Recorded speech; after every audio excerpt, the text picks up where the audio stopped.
नमस्कार, मैं हूं आपके साथ अंजना और आप देख रहे हैं जनता प्रेस झारखंड। आइए बढ़ते हैं आज की बड़ी खबर की ओर। जापान ने पहली बार अपनी सीमा पर किया मिसाइल परीक्षण, चीन को कड़ी चुनौती। जापान ने इतिहास में पहली बार अपनी सीमा के भीतर मिसाइल परीक्षण करने का बड़ा कदम उठाया है। मंगलवार को जापान की सेना ने घोषणा की है कि उन्होंने जापान के सबसे उत्तरी मुख्य द्वीप होक्काइडो में टाइप 88 नामक एक कम दूर की सतह से जहाज तक मार करने वाली मिसाइल का सफल परीक्षण किया है। यह परीक्षण होक्काइडो के शिजुनाई एंटी एयर फायरिंग रेंज में आयोजित किया गया।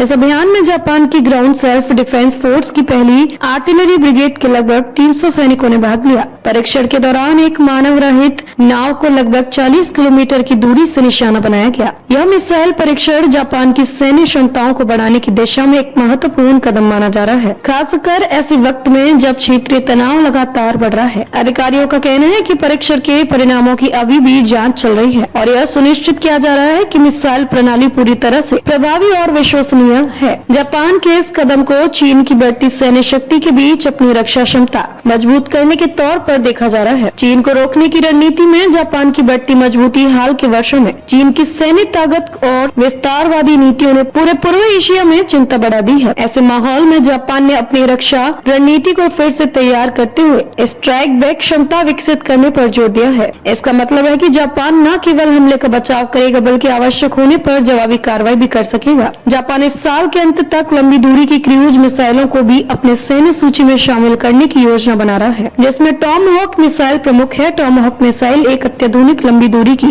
क्रूज मिसाइल है जो किसी भी लक्ष्य को सटीकता से निशाना बना सकती है। इस योजना के तहत जापान की सैन्य ताकत और भी अधिक प्रभावी होगी। विदेशों में भी मिसाइल परीक्षण का अनुभव यह पहला मौका है जब जापान ने अपनी जमीन पर मिसाइल परीक्षण किया है, लेकिन इससे पहले उसने अपने रक्षा सहयोगियों के साथ मिलकर विदेशों में कई परीक्षण सफलतापूर्वक किए हैं। इनमें अमेरिका और ऑस्ट्रेलिया जैसे देश शामिल हैं जो जापान के प्रमुख रक्षा साझेदार माने जाते हैं। इन देशों के साथ सहयोग जापान को तकनीकी और रणनीति रूप से मजबूत बनाता है। जापान के इस कदम को क्षेत्रीय सुरक्षा के लिए एक सकारात्मक संकेत माना जा रहा है। हालांकि इसने क्षेत्र में चीन के साथ संभावित टकराव की आशंका को भी बढ़ा दिया है, लेकिन जापान के अधिकारी स्पष्ट कर चुके हैं कि उनका उद्देश्य केवल अपनी रक्षा करना और क्षेत्रीय स्थिरता बनाए रखना है। सैन्य निर्माण में तेजी और रणनीति बदलाव। पिछले कुछ वर्षों में जापान ने अपनी सैन्य नीति में बदलाव किए हैं। संविधान की शांति प्रेमी अनुच्छेद 9 में भी कुछ बदलाव प्रस्तावित है ताकि जापान अपनी रक्षा क्षमताओं को और अधिक मजबूत कर सके। यह कदम चीन और उत्तर कोरिया की सैन्य गतिविधियों के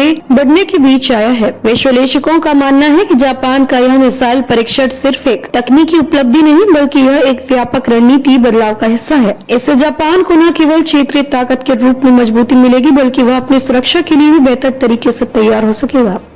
अब तक के लिए बस इतना ही। फिर मिलते हैं एक ऐसी ही बड़ी खबर के साथ। तब तक के लिए नमस्कार और देखते रहिए जनता प्रेस झारखंड। अगर आपको वीडियो पसंद आई हो तो लाइक करें व शेयर करें। ऐसे लेटेस्ट अपडेट पाने के लिए बेल आइकन प्रेस करना ना भूलें।